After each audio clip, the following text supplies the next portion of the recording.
ओ 101 हिंदी। अध्याय 501 अंगूठी। पिछला अध्याय। अगला अध्याय। मैंने कंकाल की ओर कुछ और कदम बढ़ाए, उसके बाद मैं रुक गया। मेरे सामने दो टूटी हुई संरचनाएं थीं जो बहुत नजदीक से तैर रही थीं और आगे का पूरा रास्ता अवरुद्ध कर रही थीं। अगर मुझे आगे बढ़ना है तो मुझे इन दो संरचनाओं के बीच के अंतराल से कूदना होगा। मुझे एक छलांग लगानी होगी और यह छलांग अत्यंत सटीक होनी चाहिए, क्योंकि मेरी ओर से एक साधारण गलती मेरी जान ले सकती है। एशलिन, जाकर दूसरे आकार को देखो। मैंने एशलिन से पूछा। मैं दूसरे को अच्छी तरह से देख सकता हूं, लेकिन वहां कंकाल के बगल में छोटी संरचना छिपी हो सकती है। मैं सुनिश्चित होना चाहता हूं ताकि जब मैं दूसरी तरफ कूदूं तो मैं किसी छिपी संरचना पर कदम न रखूं। चबाओ चबाओ। एशलिन चहक उठी जब वह मेरे पास से निकली और सावधानी से दूसरी तरफ उड़ गई।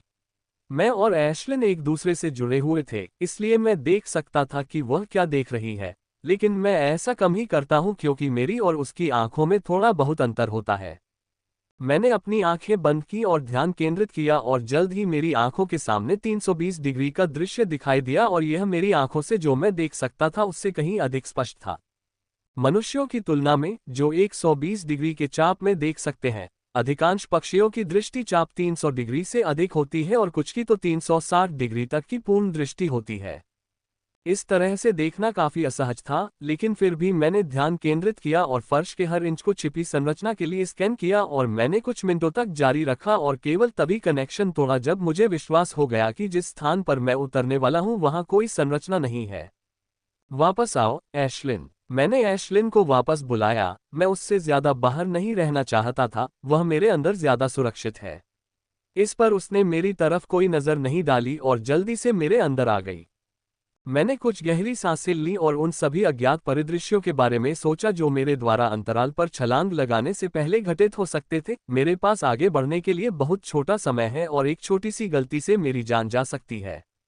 यही कारण है कि मैंने अपने ऊपर घूमता हुआ कवच सक्रिय कर रखा है, ताकि यदि कोई दुर्भाग्यपूर्ण स्थिति उत्पन्न हो जाए तो मैं बच निकलने के अंतिम विकल्प के रूप में मिनी ब्लास्ट का उपयोग कर सकूं।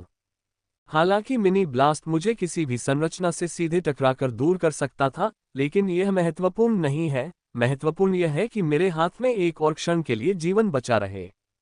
छलांग तेज थी, लेकिन मैं धीमी गति में सब कुछ पूरी स्पष्टता के साथ देख सकता था और कह सकता था कि मेरी छलांग बिना किसी समस्या के सही होगी। बकवास गठन। मैंने कोसा जब मैंने देखा कि एक छोटा सा समूह उड़ता हुआ उस स्थान पर आ रहा है जहां मैं उतरना चाहता था। इसके बारे में एकमात्र अच्छी बात यह है कि यह छोटा है, इसलिए चकमा देने में ज्यादा समस्या नहीं होगी। जैसे ही मैं उस अंतराल से गुजरा, मैंने अपनी कमर को थोड़ा सा झुकाया और सुरक्षित सीमा के भीतर उतरने की अपनी दिशा बदल ली। छलांग लगाने से पहले मैंने कई संभावित घटनाओं के बारे में सोच लिया था जो मेरी छलांग के दौरान घटित हो सकती थी और यह मेरी प्राथमिकता में सबसे ऊपर थी और इसलिए मैंने इससे निपटने के लिए पहले से ही योजना बना ली थी। जब मैं जमीन पर उतरने वाला था तो मैंने जमीन पर सामान्य कदम रखने से पहले जमीन पर उतरने के बल को कम करने के लिए अपनी हवा में चलने की कला का इस्तेमाल किया। सांस। मैंने राहत की सांस ली क्योंकि मैं बिल्कुल सही तरीके से उतरा। हालांकि थोड़ी सी परेशानी हुई, लेकिन बाकी सब कुछ बिल्कुल सही रहा। अब इस कंकाल का निरीक्षण करने का समय आ गया है। मुझे आशा है कि यह मुझे कुछ अच्छी चीजें दे सकेगा। मैं नीचे झुकता हूं और उस फटे काले कपड़े को छूता हूं जो आंशिक रूप से कंकाल को ढक रहा था। बकवास बकवास बकवास। मैं अपनी आवाज की परवाह किए बिना जोर जोर से गालियां देने लगा। मैंने कंकाल को कुछ खजाना मिलने की उम्मीद से छुआ था, लेकिन जब मैंने कपड़ों को छुआ तो सब कुछ पाउडर में बदल गया। कपड़े, हड्डियां और हर चीज शक्ति में बदल गई। ये देखकर कि मेरा मूड बहुत खराब हो गया था और मैं बस इस राख को लात मारकर तब तक जलाना चाहता था जब तक इसमें कुछ भी न बचे, लेकिन मैंने खुद को नियंत्रित किया। यदि यह बाहर होता तो मैं निश्चित रूप से गुस्सा हो जाता और इस राख के साथ जो चाहता करता, लेकिन यहां मैंने खुद पर नियंत्रण रखा। कुछ गहरी सांसें लेकर मैंने स्वयं पर नियंत्रण किया और उठकर जाने ही वाला था कि मुझे राख में से एक काली चमक दिखाई दी। पहले तो मैंने सोचा कि यह काले कपड़े का टुकड़ा है, लेकिन जल्द ही मैंने यह विचार त्याग दिया क्योंकि इसमें धातु जैसी चमक थी। मैं नीचे झुका और अपने दस्ताने वाले हाथ से हड्डियों की राख हटाने लगा और जल्द ही मुझे नीचे छिपी हुई चीज का स्पष्ट दर्शन हो गया। अंगूठी, मैंने कहा। जैसे ही मैंने काली अंगूठी को देखा, मेरे अंदर खुशी की लहर दौड़ गई। मैंने जल्दी से काली अंगूठी उठा ली और ध्यान से देखने लगा। ये काली अंगूठी देखने में ऐसी लग रही थी जैसे ये धातु और पत्थर से बनी हो। ये पहचानना बहुत मुश्किल है कि यह धातु से बनी है या पत्थर से। अंगूठी के अंदर छोटे छोटे निशान और खंजर के निशान को छोड़कर यह बिल्कुल समतल दिख रही थी। यह महसूस करते हुए कि यह कुछ अच्छा होना चाहिए, मैंने अंगूठी में अपना कुछ मान डाला, लेकिन मुझे निराशा हुई। अंगूठी द्वारा मान हटा दिया गया। उसके बाद मैंने अपनी धातु ऊर्जा की कोशिश की, लेकिन परिणाम वही था। अंगूठी से कोई प्रतिक्रिया नहीं हुई। मैंने कई बार सुना है कि इस क्षेत्र में कई लोगों ने कई रहस्यमयी कलाकृतियां हासिल की हैं, जिनसे उनकी शक्ति पल भर में आसमान छू गई, और मुझे उम्मीद थी यह अंगूठी भी ऐसी ही होगी, लेकिन ऐसा लग रहा था कि इसकी कोई उम्मीद नहीं है। जैसे ही मैं अंगूठी को वापस अपने भंडार में रख रहा था, मुझे एक और तरीका याद आया जो मैंने रहस्यमय कलाकृति को खोलने के बारे में सुना था। हालांकि मुझे विश्वास नहीं था कि ऐसा कुछ काम करेगा, मैं कोशिश करने को तैयार हूँ। मैंने अपने दोनों दस्ताने उतार दिए और अंगूठी को बाएं हाथ में ले लिया तथा अंगूठी पर खून लगाने ही वाला था कि अचानक अंगूठी मेरे हाथ में पिघल गई और मेरी तर्जनी उंगली की ओर बहने लगी तथा फिर से अंगूठी में बदल गई। फ्रे ए वेब नॉवल कॉम हॉन्फना। मैं ये देखकर आश्चर्यचकित हुए बिना नहीं रह सका। जिस अंगूठी को मैंने बेकार समझा था और अब सक्रिय होने पर उसने कुछ ऐसा किया। शायद इस अंगूठी को सक्रिय होने के लिए त्वचा के संपर्क की आवश्यकता थी। मैंने पुनः इसमें अपना मान डालने का प्रयास किया, आशा करते हुए कि यह सक्रिय हो जाएगा, लेकिन पिछली बार की तरह इसमें भी कोई प्रतिक्रिया नहीं हुई, तथा जब मैंने अपनी आत्मा ऊर्जा को इसमें डाला तब भी अंगूठी से कोई प्रतिक्रिया नहीं हुई। लेकिन मैं पहले की तरह निराश नहीं हूँ। इस अंगूठी को वापस अपने भंडार में रखने के बारे में सोचते हुए मैंने अपनी तर्जनी उंगली से अंगूठी निकालने की कोशिश की, लेकिन मैंने जितना भी बल लगाया, ये देखते हुए कि यदि मैंने अधिक बल लगाया तो मेरी उंगली फट जाएगी, मैंने अंततः इसे निकालना बंद कर दिया। मैं अपने सामने की सीढ़ियों को देखने से पहले अंगूठी को उलझन भरी नजरों से देखता हूँ। मुझे अगली मंजिल तक पहुँचने के लिए सीढ़ियाँ चढ़नी होंगी, लेकिन उस तक पहुँचने का रास्ता इतना खतरनाक है कि जरा सी चूक भी मुझे घातक रूप से घायल कर सकती है, यहाँ तक कि मेरी जान भी जा सकती है। लानत है! मैंने जोर से गाली देते हुए अपनी कमर पर उभरे गहरे घाव को ठीक करने के लिए एक अशुभ पौधे की जड़ का एक और टुकड़ा खाया। सीढ़ियां चढ़ते हुए मुझे 2 घंटे हो चुके थे और इस प्रक्रिया में मैं 9 बार घायल हुआ और उन 9 बार में से 2 बार तो मेरी जान चली गई।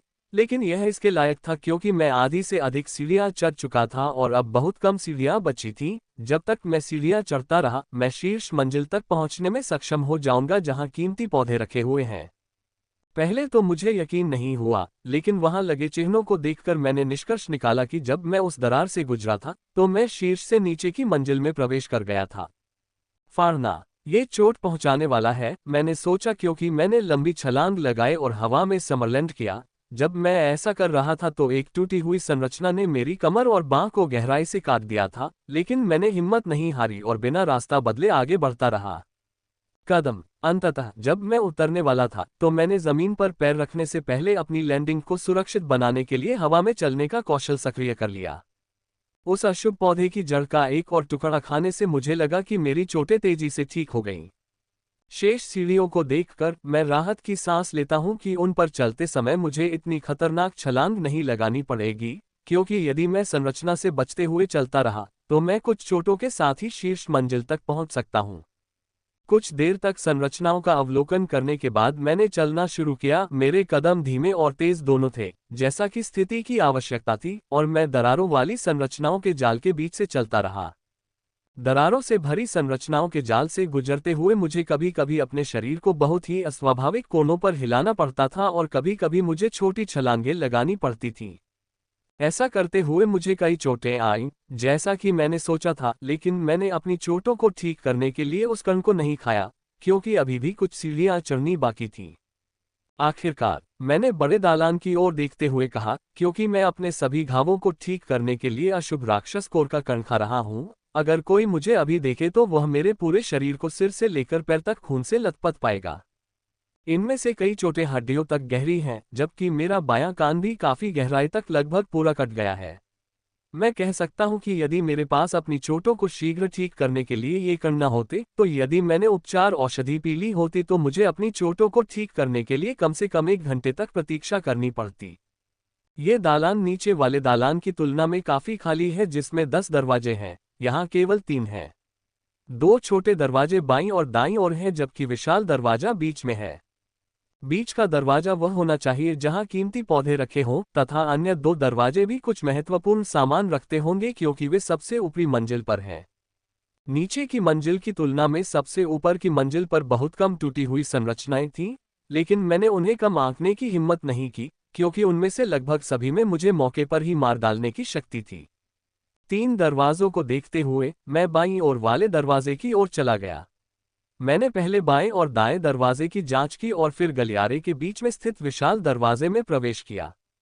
मैं रास्ते में किसी भी संरचना से बचते हुए सावधानीपूर्वक बाएं दरवाजे की ओर चला और जब मैं उसके पास पहुंचा तो मैंने धीरे से अपना हाथ उस पर धकेला। चरमराहट। दरवाजा चरमराहट के साथ खुलने लगा और उसके अंदर मैंने जो देखा वह 3 अलग अलग तारों पर 3 क्रिस्टल थे। ये क्रिस्टल एक शिशु की मुट्ठी के आकार के थे और उनसे मंद बहुरंगी रोशनी आती देखी जा सकती थी। मैंने उनके बारे में विवरण याद करने की कोशिश की, लेकिन कोशिश करने के बावजूद मुझे उनके बारे में कुछ भी पता नहीं चल सका।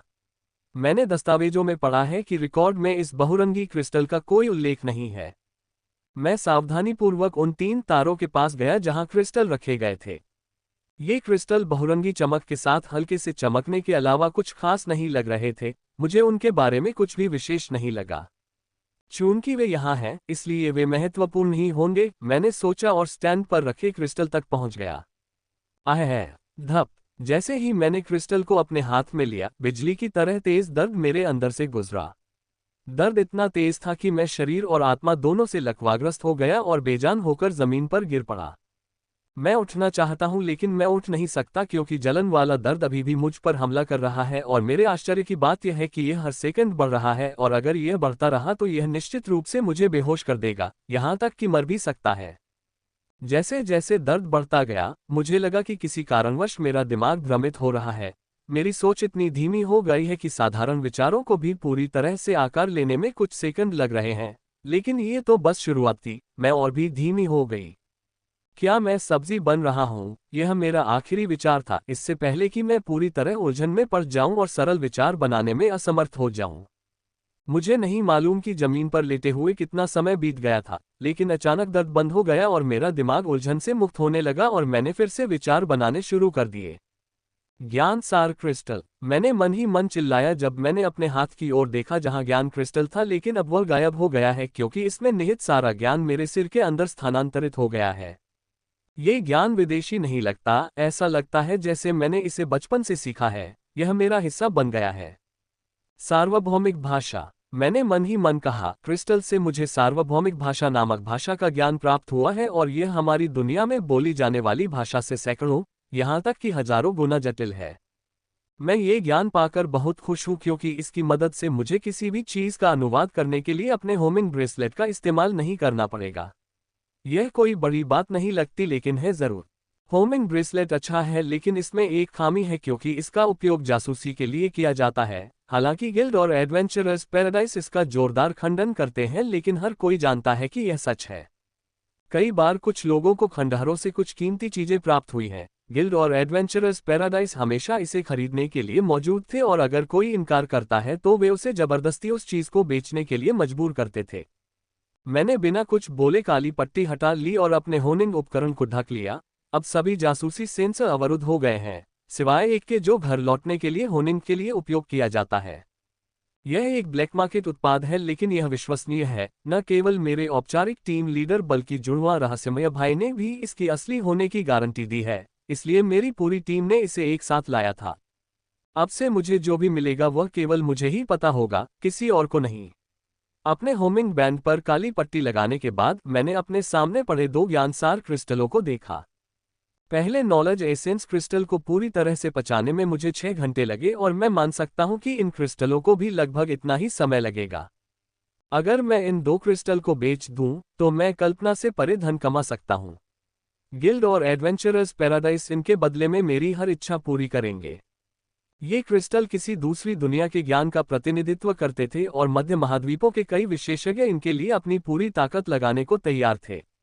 ज्ञान सार क्रिस्टल क्रिस्टल नहीं है, बल्कि ठोस आत्मा ऊर्जा है जिसमें ज्ञान निहित है और इसीलिए यह एक बार उपयोग होने वाली वस्तु है। इसकी नकल नहीं की जा सकती है और इसके अंदर का ज्ञान तब तक नहीं छीना जा सकता जब तक कि कोई इसका प्रयोग स्वयं पर न करे। इन आत्मा क्रिस्टल को बेचने की मेरी कोई योजना नहीं है। भले ही अंदर का ज्ञान मेरे लिए कोई काम का न हो, मैं फिर भी इसका उपयोग इस ज्ञान के रूप में करूंगा। भले ही यह अभी मेरे लिए उपयोगी न हो, लेकिन ये भविष्य में मेरे लिए उपयोगी होगा। मैंने अपने दस्ताने वाले हाथ से क्रिस्टल लिया और उसे जमीन पर रख दिया। पिछली बार की तरह मैं बेढंगे ढंग से जमीन पर गिरना नहीं चाहता था।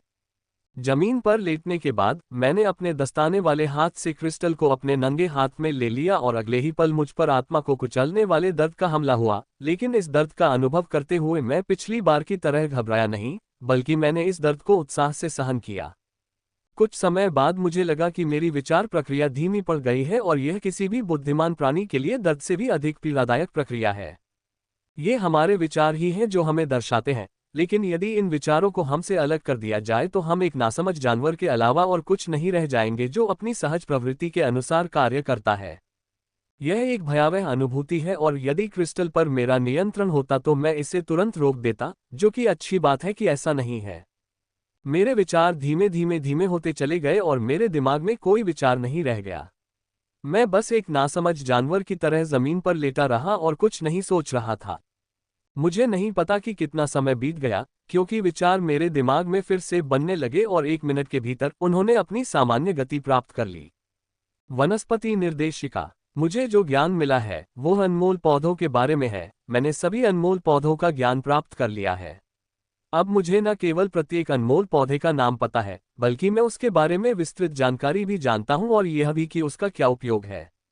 न केवल नाइट ग्रेड के कीमती पौधे, बल्कि अब मैं नाइट ग्रेड से ऊपर के ग्रेड के पौधों को भी जानता हूं। मैं इस ज्ञान से प्रेम करता हूं क्योंकि इसमें चमत्कारी फलों का ज्ञान है। दुनिया में लाखों चमत्कारी फल मौजूद हैं। उनमें से कुछ सामान्य थे, जैसे कि स्तर बढ़ाने में मदद करने वाले, लेकिन उनमें से कुछ अत्यंत दुर्लभ और चौंकाने वाले थे। बस उनकी जानकारी पढ़ना ही मेरे शरीर को सिहरन पैदा करने के लिए पर्याप्त है। इस निर्देशिका में चमत्कारी फलों को उनकी उपयोगिता के अनुसार क्रमबद्ध भी किया गया था। शीर्ष स्थान पर आने वाला फल एक स्टोल फल कहलाता है। ऐसा कहा जाता है कि इस फल को खाने से व्यक्ति सीधे एक स्टोल स्टेज पावरहाउस बन जाता है। यह एक स्टोल स्टेज पावरहाउस बहुत शक्तिशाली लगता है, अन्यथा ये चमत्कारी फल अमरता के चमत्कारी फल और अमरता के चमत्कारी फल से ऊपर नहीं होता। और चूंकि मेरे पास चमत्कारी फलों की यह सूची है, इसलिए अब मैं उन सभी चमत्कारी फलों के बारे में स्पष्ट रूप से जान सकता हूं जो मैंने खाए हैं, और यह भी समझ सकता हूं कि चमत्कारी फल की ऊर्जा किस प्रकार निर्मित होती है। चमत्कारी फल जैसी अजीब ऊर्जा का निर्माण विभिन्न चमत्कारी फलों के कारण हुआ जो मैंने खाए थे, लेकिन यह ऊर्जा उत्पन्न नहीं होती यदि मैंने अपना पहला चमत्कारी फल नहीं खाया होता, जिसे जागृति का चमत्कारी फल कहा जाता है। अब तक मैंने जितने भी चमत्कारी फल खाए हैं, उन सभी की रैंकिंग 10,000 या उससे ऊपर है, सिवाय जागृति फल के जो शीर्ष 100 में है, तथा सटीक रूप से कहें तो इसकी रैंकिंग 99वीं है।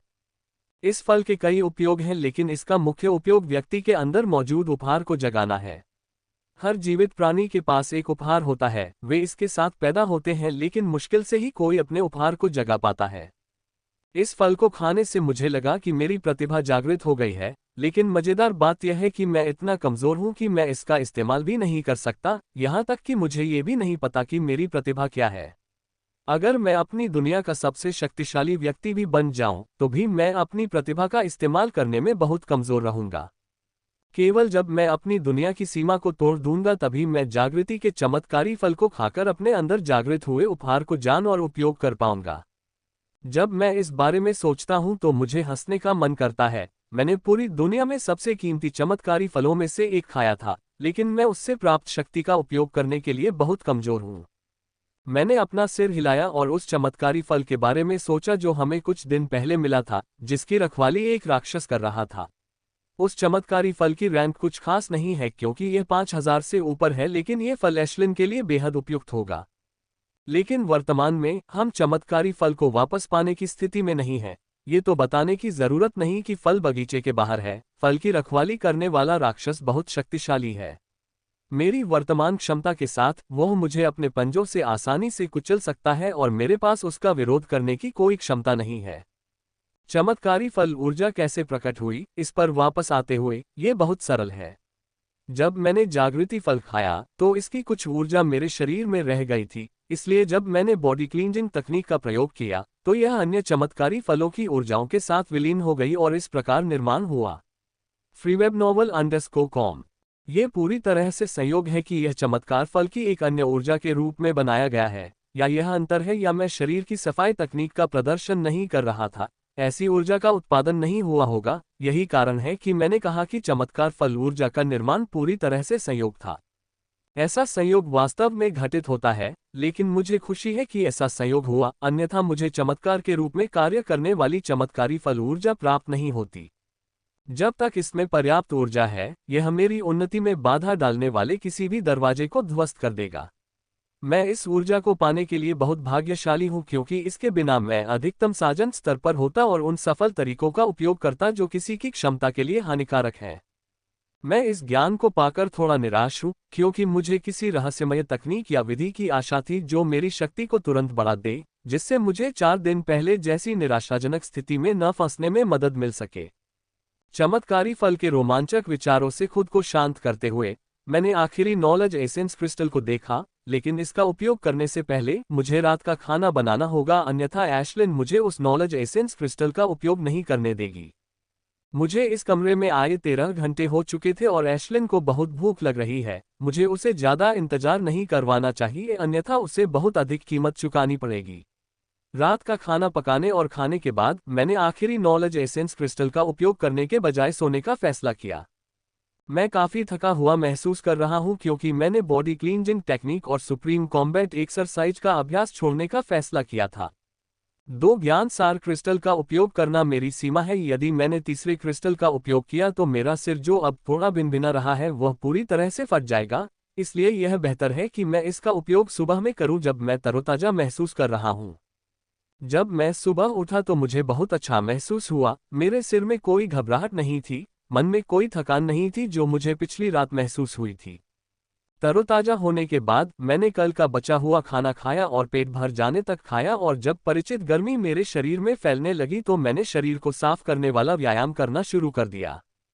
मुझे उम्मीद है कि आज वह दिन होगा जब मैं दूसरे मूव की पहली मुद्रा करने में सक्षम हो जाऊंगी, क्योंकि मैं 108वीं मुद्रा तक पहुंच गई हूं, इसलिए मैं इससे आगे बढ़ने में सक्षम होना चाहती हूं। आज मैं ऐसा करने की योजना बना रहा हूं और मुझे विश्वास भी है कि कल सुबह मैं ऐसा करने के काफी करीब पहुंच गया हूं। 12वें, 24वें, 36वें, 48वें, 60वें, 72वें, 84वें, 96वें, 108वें। जब तक मैं पहली चाल के अंतिम आसन तक पहुंचा, मैं काफी थक गया था और बस रुकना चाहता था, लेकिन मैंने ऐसा नहीं किया। मुझे आज दूसरे मूव की पहली मुद्रा तक पहुंचना है। मैं पहले ही 108वीं मुद्रा में फंसकर काफी समय बर्बाद कर चुका हूं। मैं 108वें आसन का अभ्यास जारी रखता हूं और इसके अंत तक पहुंच जाता हूं। मैं कई बार इस अवस्था में आया हूं, लेकिन कभी इससे आगे नहीं बढ़ पाया। एहे, मैंने दांत पीसते हुए चिल्लाया और आगे बढ़ना शुरू किया, लेकिन हमेशा की तरह मैं एक मूर्ति की तरह अटक गया था। आगे बढ़ना चाहता था लेकिन आगे नहीं बढ़ पा रहा था। एहे, मैं जोर से चिल्लाए और आगे बढ़ने के लिए अपनी पूरी ताकत लगाई और मैं थोड़ा सा आगे बढ़ने में सक्षम हो गई। मेरी आंखें चमक उठी और मैंने और भी अधिक ताकत लगाई जो मेरे अंदर गहराई में छिपी हुई थी।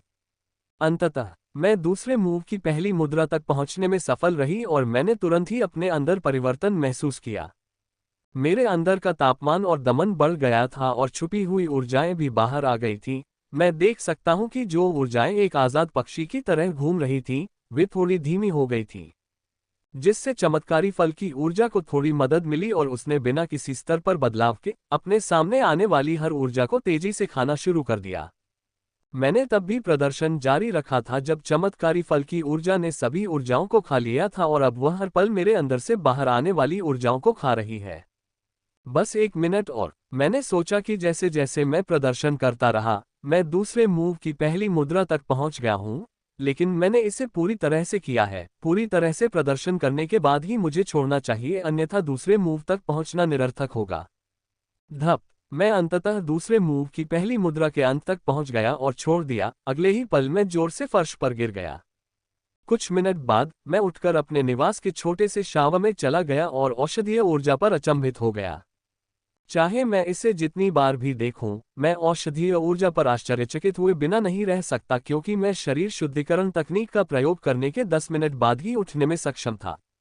पहले मुझे 1 घंटे की जरूरत पड़ती थी, लेकिन अब 10 मिनट से भी ज्यादा समय काफी है। मुझे आशा है कि यह ज्ञान सार क्रिस्टल मुझे कुछ रहस्यमय लड़ाई विधि या मेरी शक्ति में भारी वृद्धि करने के लिए कुछ तकनीक देने में सक्षम होगा। उस ग्रिम जाति के राक्षस का पीछा करने के बाद मुझे वास्तव में समझ में आ गया है कि मेरी स्थिति कितनी गंभीर है। कोई भी प्राणी जिसके पास 3 स्टार एलीट के बराबर या उससे अधिक शक्ति है, वह मुझे कीड़े की तरह कुचल सकता है। मैं वाकई उम्मीद करता हूं कि अगर मैं इस रिपॉजिटरी से बाहर निकलने में सक्षम हो जाऊं, तो मेरे पास 3 सितारा अभिजात वर्ग से लड़ने की शक्ति होगी। भले ही मैं इसके खिलाफ लड़ने में सक्षम न हूं, लेकिन इसके खिलाफ बचाव करने की शक्ति होना मेरे लिए पर्याप्त होगा। मुझे आपसे बहुत उम्मीदें हैं, मुझे निराश मत करना, मैंने छोटे बहुरंगी क्रिस्टल से कहा और उसे अपने नंगे हाथों से छुआ। बकवास बकवास बकवास, मैंने कुछ घंटों के बाद जोर से कोसा। ये ज्ञान सार क्रिस्टल जिसके बारे में मैंने सोचा था कि यह मुझे कुछ रहस्यमय तकनीक या लड़ाई विधि देगा जो मेरी ताकत को बढ़ाएगा, उसने मुझे सिर्फ एक और ज्ञान दिया था, प्राकृतिक तत्वों की निर्देशिका। ये वह ज्ञान था जो उसने मेरे अंदर स्थानांतरित किया था। इसमें सभी कीमती धातुओं, रत्नों और अन्य कीमती निर्जीव चीजों का पूरा विवरण था। ये जानकारी बहुत कीमती है, लेकिन मैं किसी रहस्यमय तकनीक या किसी अन्य ज्ञान की आशा कर रहा था, किसी अन्य ज्ञान की नहीं। मैं कुछ सेकंड तक गुस्से में कोसता रहा, फिर शांत हुआ और अपने नए ज्ञान पर गौर किया। ये साले कमीने, मैंने जोर से चिल्लाया, इस बार एडवेंचरस पैराडाइस और गिल्ड पर। इस जानकारी के साथ मैं रोबोट बनाने के लिए इस्तेमाल की गई कुछ धातुओं की पहचान करने में सक्षम था और उन्हें कोसने से खुद को नहीं रोक सका, क्योंकि वे रोबोट को मूंगफली के भाव में खरीद रहे थे, जबकि उनका मूल्य बहुत अधिक था।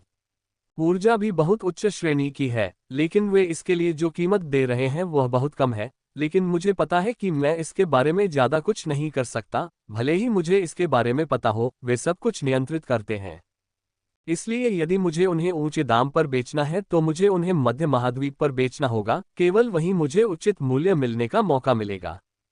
अंतिम ज्ञान सार क्रिस्टल का उपभोग करने के बाद मैंने सामान पैक करना शुरू किया और दरवाजे से बाहर निकल गया। अवेब ए ओवल सीएम, मेरे लिए केवल एक ही दरवाजा है, उसके बाद मैं बड़ा दरवाजा खोलता हूं जहां असली कीमत है। मैं सावधानी से दाहिने दरवाजे के सामने चला गया और फिर अपने दस्ताने वाले हाथ से धीरे से धक्का दिया। चरमराहट, दरवाजा चरमराहट के साथ खुला, लेकिन जब मैंने सामने देखा तो मेरे चेहरे पर भय उभर आया। भाड़ में जाओ, मैंने जोर से गाली दी क्योंकि मैंने अपने आगे घनी टूटी संरचनाएं देखीं। हर प्रकार की संरचना इस कमरे में तैर रही है, चाहे वह छोटी हो या बड़ी, सभी प्रकार की संरचनाएं वहां मौजूद हैं। यह अच्छी बात है कि मैं दरवाजे के पास रुक गया और अंदर एक भी कदम नहीं रखा, अन्यथा मैं मांस के पेस्ट में बदल जाता इससे पहले कि मुझे पता चलता कि क्या हुआ। एक ही स्थान पर इतनी सारी संरचनाओं का होना अवश्य ही महत्वपूर्ण बात थी, लेकिन ऐसा लग रहा था कि जो कुछ भी वहां था वह मेरे भाग्य में नहीं था। मैं धीरे से दरवाजा बंद करता हूं और उस भयावह दृश्य के बारे में कुछ देर सोचता हूं, फिर उस विशाल दरवाजे की ओर चलता हूं। जल्द ही मैं विशाल दरवाजे के सामने पहुंच गया और उसके चारों ओर देखने लगा कि कहीं कोई छोटी संरचना यहाँ वहां तैर तो नहीं रही है। जब मैंने देखा कि वहां कोई संरचना नहीं है, तो मैंने अपने दोनों हाथ दरवाजे पर रख दिए और धक्का दिया। उससे कोई प्रतिक्रिया नहीं हुई। मैंने बल बढ़ाया, लेकिन फिर भी कोई प्रतिक्रिया नहीं हुई। दांत पीसते हुए मैंने अपनी पूरी ताकत लगानी शुरू कर दी। सामान्यतः मैं ऐसा नहीं करता, लेकिन ये दरवाजा न केवल मेरे लिए महान भाग्य पाने का रास्ता है, बल्कि यह मेरे लिए भंडार से बाहर निकलने का रास्ता भी है। ये भंडार का मूल है और मुझे विश्वास है कि इस दरवाजे के पीछे कोई रास्ता है जो मुझे इस भंडार से बाहर निकाल सकता है। क्रेक क्रेक, नहीं, मैंने मन ही मन जोर से चिल्लाया क्योंकि दरवाजा नहीं खुल रहा था और मैं हार मानने ही वाला था कि तभी काला छल्ला, जो मेरे कई प्रयासों के बावजूद चुप था, चमकने लगा और अगले ही पल चरमराहट की आवाज के साथ दरवाजा खुल गया। अपने सामने एक विशाल मशीन देख रहा हूं जिसका उपयोग बहुमूल्य पौधों के भंडारण और प्रसंस्करण के लिए किया जाता है। मैंने भंडारण सुविधा में ऐसी मशीनों के अस्तित्व के बारे में पढ़ा था और कई चीजें पढ़ी थीं जिनके बारे में मैंने ये कहते हुए उपहास किया कि वे इसे अधिक आंक रहे हैं, लेकिन इसे अपनी आंखों से देखने के बाद मैं उनके दृष्टिकोण की पुष्टि करने से खुद को रोक नहीं सका। कुछ लोगों ने इसे कलाकृति कहा था और कुछ लोगों ने इसे राक्षसी भी कहा था, और मैं उनकी बातों से पूरी तरह सहमत हूं। उस राक्षसी वस्तु के चारों ओर जमीन पर कुछ दवाएं पड़ी हुई दिखाई दे रही थीं, लेकिन मुझे यकीन था कि अगर मैं उन्हें छू लूंगा तो कंकाल की तरह वे भी धूल में बदल जाएंगी। मैं उस विशालकाय मशीन को देख सकता था जो दवाइयों को संग्रहित करती थी। जो मैं देख रहा हूं वह मशीन की केवल ऊपरी सतह है, क्योंकि यह मशीन इमारत जितनी ऊंची है और सुविधा का 1/4 हिस्सा केवल इस विशालकाय मशीन के लिए है।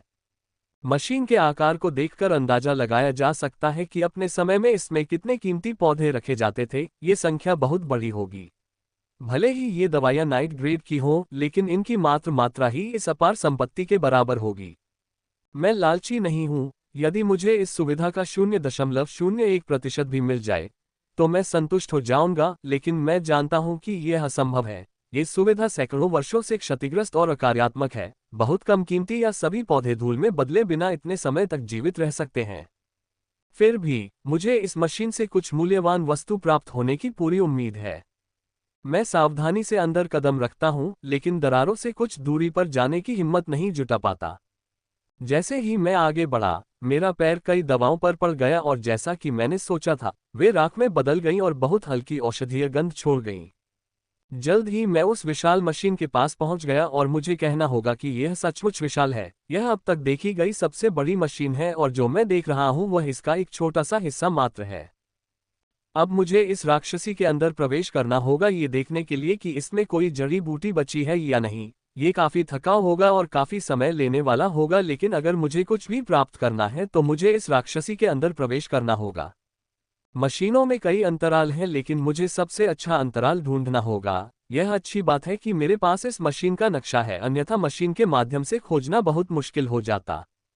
मैंने नक्शा खोला और एक ऐसा रास्ता ढूंढना शुरू किया जो सुरक्षित हो और कम से कम समय में पूरी मशीन की खोज करने में सक्षम हो। और मैं भाग्यशाली हूं, क्योंकि यहां पहले से ही ऐसे कई रास्ते पूरी तरह से हाईलाइट किए गए हैं।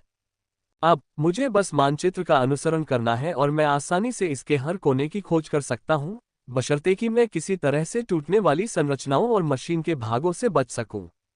रास्ता चुनने के बाद मैं अंतराल की ओर आगे बढ़ा और रास्ते में मुझे 2 रक्षक रोबोट मिले, जिनमें से एक को मैंने तुरंत अपने भंडारण के अंदर संग्रहित कर लिया, जबकि दूसरा टूटे हुए गठन की सीमा में था, जिससे मैं यथासंभव दूर रहा। बहुत सारी संरचनाओं से बचते हुए और बहुत सारे पौधों को जलाते हुए मैं अंततः उस स्थान पर पहुंच गया जहां से मैं मशीन के अंदर प्रवेश करना चाहता था।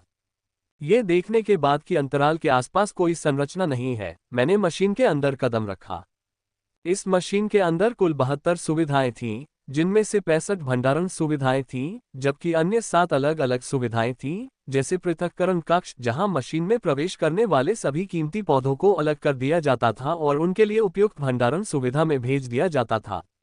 मुझे सभी सुविधाओं की जांच करनी होगी और ऐसा करने में कई दिन या 1 सप्ताह भी लग सकते हैं, क्योंकि इस मशीन से होकर यात्रा करना बहुत कठिन है और इसके अलावा मशीन के चारों ओर दरारें भी हैं।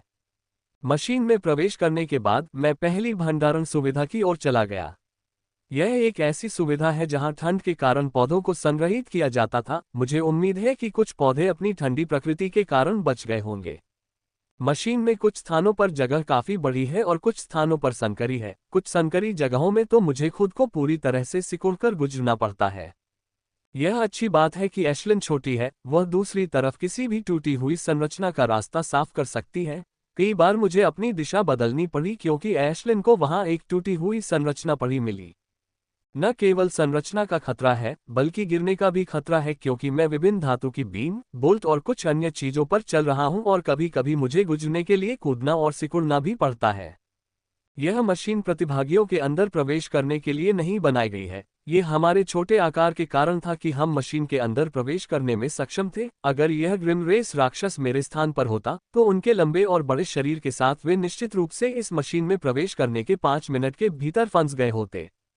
देखो, एक अन्य संरचना ने मुझे घायल कर दिया। ये तीसरी बार था जब मैं अचानक संरचना से मारा गया था। यह अच्छी बात है कि मेरे पास मारने का नियम है। यदि यह घातक चीजों के प्रति अंतर्ज्ञान प्रदान नहीं करता तो मैं किसी संरचना द्वारा 2 टुकड़ों में काट दिया गया होता। जब मैं भंडारण सुविधा की ओर बढ़ रहा था तो मैंने कुछ धातु के टुकड़े भी इकट्ठा किए थे जो मुझे मिल गए थे। ये टुकड़े किसी बहुमूल्य सामग्री से बने थे। हो सकता है कि मुझे गिल्ड और एडवेंचरर पैराडाइस या गिल्ड से उनके लिए संतोषजनक कीमत न मिले, लेकिन हो सकता है कि वे किसी दिन उपयोगी साबित हों। मैंने सोचा, क्योंकि मैं मशीनों में यहाँ वहाँ मिले स्क्रैप को इकट्ठा कर रहा था। मैं अंततः वहाँ पहुँच ही गया। मैंने कहा जब मैं औषधि भंडारण स्थल पर पहुंचा और अब मुझे वहां पहुंचने के लिए थोड़ी अधिक मेहनत करनी होगी क्योंकि वहां मेरे लिए कोई दरवाजा नहीं है जिसके माध्यम से मैं अंदर जा सकूं। यह अच्छी बात है कि दस्तावेजों में विस्तृत निर्देश दिए गए हैं कि इन दवा भंडारों के अंदर कठिन तरीके से कैसे प्रवेश किया जाए। मैंने जल्दी से अपने स्टोरेज से कुछ मॉर्फिंग टूल्स निकाले और उन्हें उस आकार में मॉर्फ करना शुरू कर दिया जिसकी मुझे ज़रूरत थी। मॉर्फिंग टूल्स तैयार करने के बाद मैंने रास्ता खोलने का काम शुरू किया। मुझे कहना होगा कि इस स्टोरेज को खोलना ऑटोमेटेड मेंटेनेंस हॉल में मशीनों को खोलने की तुलना में बहुत कठिन है। वहां मैं उन्हें गिरने के डर के बिना आरामदायक स्थिति में खोल सकता था। यहां मैं बहुत ही संकीर्ण बीम पर खुद को संतुलित कर रहा हूं। थोड़ी सी चूक और मैं नीचे गिरकर मर जाऊंगा। गिरना अपने आप में खतरनाक नहीं है, खतरनाक तो वह संरचना है जिस पर मैं गिरने वाला हूं। लगभग 1.5 घंटे बाद मैं अंततः वह छोटा रास्ता खोलने में सफल हो गया जिससे मैं अंदर प्रवेश कर सका। मॉर्फिंग टूल को अपने स्टोरेज के अंदर रखते हुए मैं सावधानीपूर्वक उस जगह की ओर खिसका जो मैंने बनाई थी। मैं अंदर दाखिल हुआ तो मुझे अंदर एक सफेद कमरा मिला जिसमें विशेष पारदर्शी कंटेनरों में लगभग हजारों पौधे भरे हुए थे। दवाएं ऐसी लग रही थी जैसे उन्हें कल ही तोड़ा गया हो। इतनी सारी दवाएं देखकर मैं उत्साहित होने की हिम्मत नहीं जुटा पाया क्योंकि मैं कई बार निराश हो चुका हूं और मैं नहीं चाहता कि मैं अति उत्साहित हो जाऊं और फिर बुरी तरह निराश हो जाऊं क्योंकि चीजें वैसी नहीं हुई जैसी मैंने सोची थी। एक गहरी सांस लेते हुए मैं एक कंटेनर की ओर गया और धीरे से उसे उठा लिया। जैसे ही मैंने ऐसा किया, पारदर्शी कंटेनर में रखी दवा थोड़ा हिली और फिर धूल के ढेर में तब्दील हो गई। टकराना, बकवास बकवास बकवास बकवास। मेरी इतनी बुरी किस्मत क्यों है, बस बकवास क्यों। मैंने पारदर्शी बॉक्स को नीचे फेंक दिया और जितनी जोर से हो सकता था कोसना शुरू कर दिया। जो भी मेरे दिमाग में आया उसे कोसना शुरू कर दिया, बिना इस बात की परवाह किए कि मुझसे ज्यादा दूर नहीं खतरनाक संरचना थी। मैं उत्साहित नहीं होना चाहता था क्योंकि मुझे पता था कि अगर ऐसा कुछ हुआ तो मैं बहुत निराश हो जाऊंगा, लेकिन फिर भी मैं उत्साहित हो गया और निराश भी हुआ और इससे मुझे बहुत गुस्सा आया। मैं स्वयं को एक शांत व्यक्ति मानता हूं, लेकिन निराशा का सामना करते समय तो एक साधु भी क्रोधित हो जाएगा। मुझ जैसे सामान्य मनुष्य को तो बिल्कुल भी गुस्सा नहीं आएगा। मैं लगभग इस भंडारण सुविधा से बाहर निकल गया था, लेकिन फिर मैंने सोचा कि मैं रुक गया और कंटेनर में दवा की राख इकट्ठा करना शुरू कर दिया। ये ज्यादा नहीं लग सकता है, लेकिन कई लोगों ने इस सामान के लिए पोस्ट किया है और इसके लिए बहुत अधिक कीमत चुकाने को तैयार हैं और मेरे 3 दोस्तों को भी इस चीज की जरूरत है। इन खंडहरों में आने से पहले मैंने उनके साथ उन चीजों की सूची का आदान प्रदान किया था जो मुझे चाहिए, ताकि अगर उन्हें वह मिल जाए तो वे मेरे लिए उसे ले आएं।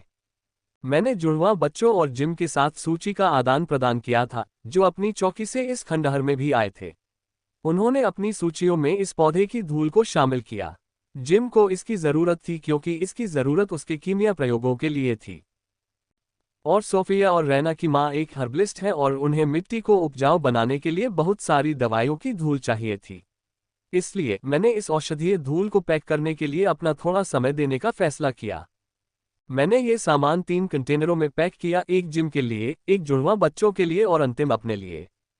2 घंटे के भीतर मैंने सारी दवाएं एकत्र कर ली तथा उन पर इस सुविधा का नाम टैग करके उन्हें अपने स्टोरेज में रख लिया।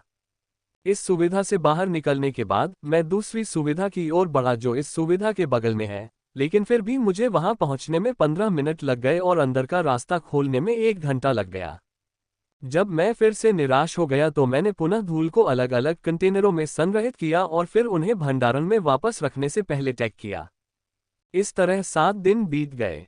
इन 6 दिनों में मैंने करीब 1 टन मेडिकल डस्ट और ढेर सारा स्क्रैप मेटल इकट्ठा कर लिया था। ये सौभाग्य की बात थी कि जिन कुछ लोगों को मैंने मारा था और लूटा था, उनके पास बहुत सारा स्टोरेज था, वरना मेरे साथ लाए गए स्टोरेज से सारे स्क्रैप मेटल को स्टोर करना काफी नहीं होता। मैं भी कई बार घायल हो चुका हूं। एक बार तो एक भयंकर संरचना ने मुझे लगभग 2 टुकड़ों में काट दिया था, लेकिन मेरी त्वरित प्रतिक्रिया और मारक नियम के कारण मैं बच सका। यद्यपि ये दिन निराशा से भरे थे, फिर भी इन दिनों में कुछ रोशनी भी थी। 6 दिनों में मैं शरीर शुद्धिकरण तकनीक के दूसरे चरण की 5वीं मुद्रा तक पहुंचने में सक्षम हो गया। ये गति मेरी पिछली गति से धीमी हो सकती है, लेकिन मेरी वर्तमान अवस्था को देखते हुए यह अभी भी काफी अच्छी है। शरीर की सफाई तकनीक का अभ्यास आमतौर पर नाइट स्टेज के अंतिम चरणों में किया जाता है, तभी व्यक्ति के पास शरीर की सफाई तकनीक के आंदोलनों को बनाए रखने के लिए पर्याप्त ऊर्जा होगी। फिर भी ये गति मेरे लिए बहुत धीमी है क्योंकि मैं बड़ी प्रतियोगिता से पहले इसके 7वें या 8वें मूव तक पहुंचना चाहता था। मैंने देखा है कि बड़ी सफाई क्या हो सकती है, इसलिए अगर मैं 7वें या 8वें क्लींजिंग तक पहुंच पाया तो मुझे कॉन्टिनेंटल चैंपियनशिप में भी मौका मिल सकता है। इन 6 दिनों में मैं 43 सुविधाओं को हटाने में सक्षम रहा, जिनमें से 41 औषधि भंडारण सुविधाएं थीं, जबकि अन्य 2 उन 7 विविध सुविधाओं में से एक थी जो बहुमूल्य पौधों के प्रसंस्करण में मदद करती हैं। अब मैं अपना 44वां भंडारण खोल रहा हूं और मैं बहुत ही अजीब स्थिति में हूं, लेकिन मेरी हरकतें साफ और सटीक थीं। लगातार 6 दिनों तक खोलने से मैं इसमें काफी विशेषज्ञ बन गया था। खूच। अंत में आवाज आई कि मैं आधे घंटे से इंतजार कर रहा था। अब मुझे इन रास्तों को खोलने में आधे से भी कम समय लगता है। FREOMEGAABNORMAL.com। जैसे ही मैं अंदर जाने की तैयारी कर रहा था, मुझे उस एहसास का एहसास हुआ जिससे मैं बहुत परिचित हूँ। न केवल मुझे बल्कि एशलिन को भी इसका एहसास हुआ, क्योंकि वह मुझसे पूछे बिना ही मेरे अंदर से बाहर आ गई और इससे पहले कि मैं उसे रोक पाता, वह उस छेद से अंदर चली गई जिसे मैंने अभी अभी खोला था। मैंने उसके व्यवहार पर अपना सिर हिलाया और छोटे से छेद के अंदर सरकना शुरू कर दिया। इस परिचित भावना ने मेरे शासन शक्ति उन्नति के अवसर का प्रतिनिधित्व किया है जिसे मैं इतने लंबे समय से तलाश रहा था। चबाओ चबाओ चबाओ। जैसे ही मैं अंदर दाखिल हुआ, एक बहुत ही परिचित गर्म एहसास ने मुझे घेर लिया। हालांकि यह बहुत हल्का था, मैं इसके बारे में कभी गलत नहीं हो सकता, और जब मैंने इस सुविधा का नाम सोचा तो मैं अपने सिर को पीटने से नहीं रोक सका, क्योंकि यह सुविधा उन पौधों को संग्रहित करती है जो सूर्य के साथ संरेखित होते हैं। मैं जिस परिचित अनुभूति को महसूस कर रहा हूँ वह सूर्य अग्नि का नियम है। ये बहुत ही मंद है, लेकिन कहीं न कहीं इस सुविधा में इसकी उपस्थिति है, और यदि मैं इसे ठीक से देख पाऊं तो यह मेरे सूर्य अग्नि के नियम को आगे बढ़ाने में मेरी सहायता कर सकती है। मैं अपनी शासन शक्ति को मूल अवस्था के मध्य स्तर तक आगे बढ़ाने के बहुत करीब हूं, और मुझे बस एक छोटी सी समझ की आवश्यकता है। जब तक मैं वह छोटी सी समझ प्राप्त कर लूंगा, मेरी शासन शक्ति सीधे मूल अवस्था के मध्य स्तर तक आगे बढ़ेगी। चबाओ चबाओ चबाओ। मैं अपने विचारों में व्यस्त था जब एशलिन की उत्साहित चहचहाहट ने मुझे मेरी उलझन से बाहर निकाला। तुम चाहती हो कि मैं इसे खोलूं? मैंने पूछा। वह चहक रही थी और अपनी चोंच से फर्श की ओर इशारा कर रही थी और चाहती थी कि मैं इसे खोलूं। ठीक है, मैंने कहा, यह देखने के बाद कि एशलिन ने जिस स्थान का उल्लेख किया था उसके आसपास कोई संरचना नहीं है। मैंने बिना समय बर्बाद किए मॉर्फिंग उपकरण हटाने शुरू कर दिए, लेकिन जल्द ही मुझे इस समस्या का पता चला कि दस्तावेजों में भंडारण सुविधा के फर्श को खोलने के बारे में कोई निर्देश नहीं था, केवल सुविधा में प्रवेश करने का रास्ता खोलने के बारे में निर्देश थे। फिर भी इतनी छोटी सी समस्या मुझे रोक नहीं पाएगी। मैंने रोबोट रखरखाव मशीन और कई सुविधाओं में एक रास्ता भी खोल दिया है। मैं इसका पता लगा लूंगा। मैंने ये पता लगा लिया, लेकिन ऐसा करने में मुझे 1 दिन से अधिक समय लग गया और पूरे दिन एशलिन और मैंने ठीक से खाना नहीं खाया और न ही सोए। खूच। मैंने अंतिम पैड खोला और देखा कि एक परम आकार का आयताकार पारदर्शी केस एक नर्म सुनहरा प्रकाश उत्सर्जित कर रहा है। सटीक रूप से कहें तो यह आयताकार केस नहीं है जो नर्म सुनहरा प्रकाश उत्सर्जित कर रहा है, बल्कि इसके अंदर एक बहुत छोटा सुनहरा मनका है जो सुनहरा प्रकाश उत्सर्जित कर रहा है। ये सुनहरा मनका बहुत छोटा है, चावल के दाने से भी थोड़ा छोटा, लेकिन इससे निकलने वाली सूर्य अग्नि शक्ति बहुत शक्तिशाली है। मुझे विश्वास है कि जब तक मैं इसे खोल से बाहर निकलूंगा और समझूंगा, मेरा सूर्य अग्नि नियम आगे बढ़ेगा और इसकी उन्नति मेरे मारण नियम से भी अधिक होगी। मैंने सावधानीपूर्वक केस को उसके स्थान से हटाना शुरू किया। मैंने सावधानी बरतने की कोशिश की, लेकिन मैंने पाया कि मेरे हाथ कांप रहे थे, चाहे मैं उन्हें नियंत्रित करने की कितनी भी कोशिश करूं। अंततः मैंने उसे बिना किसी संरचना के अपने स्थान से बाहर निकाल लिया, जिससे मुझे राहत मिली। सुनहरा मनका एक पतली हथेली के आकार के आयताकार आवरण के अंदर है, और यह आवरण सामान्य आवरण नहीं है। इस पर चारों ओर रूनिक संरचना बनी हुई है। यह अंदर के सुनहरे मनके की शक्ति को नियंत्रित करने की संभावना है। यह अच्छी बात है कि यह गठन केवल अलगाव गठन है, आक्रामक नहीं, अन्यथा मामले से बीट को बाहर निकालना वास्तव में एक बड़ी समस्या होती। ट्रैक ट्रैक कच चून की कोई संरचना नहीं थी, इसलिए मैंने अपने स्टोरेज से हथौड़ा निकाला और केस पर जोर से प्रहार करना शुरू कर दिया। पहले तो कुछ नहीं हुआ, लेकिन जब मैंने और जोर लगाना शुरू किया तो दरारें दिखाई देने लगीं और 1 मिनट बाद केस एक धमाके के साथ टूट गया और सनफायर की तीव्र शक्ति ने मुझे घेर लिया। सूर्य अग्नि नियम की शक्ति इतनी तीव्र थी कि अगले ही पल मेरी त्वचा पर जलने के निशान दिखने लगे। यह अच्छी बात है कि मेरी त्वचा उस मनके के संपर्क में नहीं आई, अन्यथा मुझे बहुत भारी कीमत चुकानी पड़ती। मैंने समय बर्बाद नहीं किया और अपने आप को सनफायर नियम में लपेट लिया और पीछे की ओर कदम बढ़ाने लगा, जब तक कि मेरा सामना सुविधा की दीवार से नहीं हो गया और तब भी मुझे ऐसा महसूस हुआ कि मैं भट्टी में हूँ। इस मनके की शक्ति मेरी सोच से कहीं अधिक तीव्र है, मैंने सोचा, क्योंकि जैसे ही परिसर में गर्मी बढ़ने लगी, इतनी तीव्र गर्मी महसूस होने लगी कि मैं कक्ष से बाहर नहीं निकला, बल्कि मैं पालथी मारकर बैठ गया और इस शक्ति को केंद्रित करना शुरू कर दिया, साथ ही सूर्य की आग की इस तीव्र शक्ति से खुद को बचाने के लिए सूर्य की आग से खुद को ढक लिया। ये जीवन में एक बार मिलने वाला अवसर है, भले ही यह गर्मी मुझे जलाकर अधमरा कर दे, फिर भी मैं इस कक्ष से बाहर नहीं जाऊंगा। जब मैं बहुत सी बातें सोच रहा था, ऐशलिन पहले से ही चुपचाप बैठी थी और मनके से समझने लगी थी और मनके के पास उसकी स्थिति मुझसे काफी करीब थी। ये देखकर मैंने तुरंत अपनी आंखें बंद कर ली और उस मनके पर शक्ति केंद्रित करना शुरू कर दिया। अपनी वर्तमान समझ के साथ मैं सीधे मनके पर ध्यान केंद्रित करने की हिम्मत नहीं कर पाया। मुझे पूर्वाभास हो गया था कि यदि मैं अपनी वर्तमान समझ के साथ ऐसा करता हूं तो मैं मौत को आमंत्रित कर रहा होऊंगा।